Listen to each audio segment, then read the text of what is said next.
All iPhone 15 models. We're going to iPhone 15. Going to 15 now. Never mind, this 14 is old news. Yeah, we're very Ming-Chi. This always happens, though. Just like I was saying about finding the problem, this always happens, too. There's somebody else that wants to talk about the iPhone 15 because there's people that want to wait. And those people will flock like the women of Capistrano. Like the salmon of Capistrano. Sure. Women flock like the salmon of Capistrano. The people will flock because they want to see this too. They're like, should I buy the 14 or what's going on with the 15? And then here you see all iPhone 15 models will reportedly feature dynamic island display cutouts.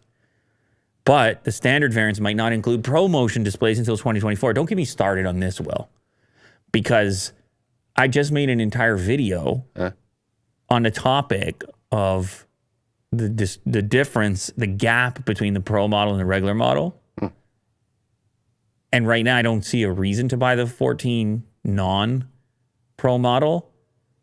And it's one of those situations where you're really wondering from a strategy perspective how they're playing this out.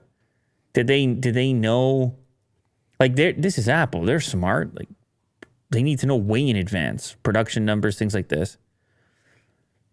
This year, they seem to be okay with people buying the Pro model, spending the extra money, boosting the profit margins, or maybe not. Maybe it's unexpected. Because I did also read that they may have to change some of their assembly plans because maybe they did believe more people would still buy the plane. Like, they don't know how much people want a dynamic island or a 120 hertz display or are in the market for a Pro model instead. Some of these things you figure out when you get there. Some of them you accurately predict.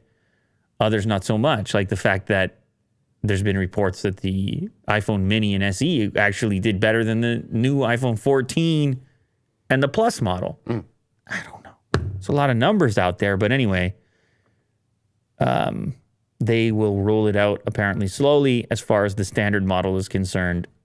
According to this report, you get the dynamic island first, and then you don't get the 120 hertz display until later. And I think you're going to need the 120 hertz display to get the always-on display feature. Yeah, 120 hertz LTPO on standard models. Supply chain can't support it, according to Ross Young.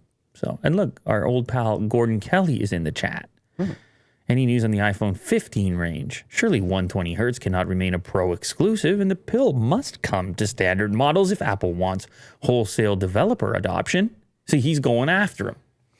Anyway, next generation apparently is going to see at least dynamic island, and that's the one that actually shocked me the most because Apple wouldn't normally have a distinctive software element exclusive to one model, where no one else is learning this software element who's on the regular version.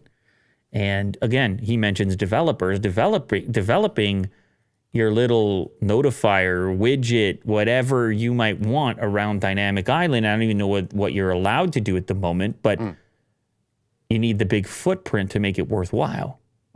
Absolutely. Anyway, I told you not to get me started, and you got me started. Well, I didn't say anything. That's true. I was getting started regardless. I should have said something. Well, you could put the tab in front of me at least. Yeah, okay. Yeah. You have to at least take responsibility for Sure, that. I'll take it.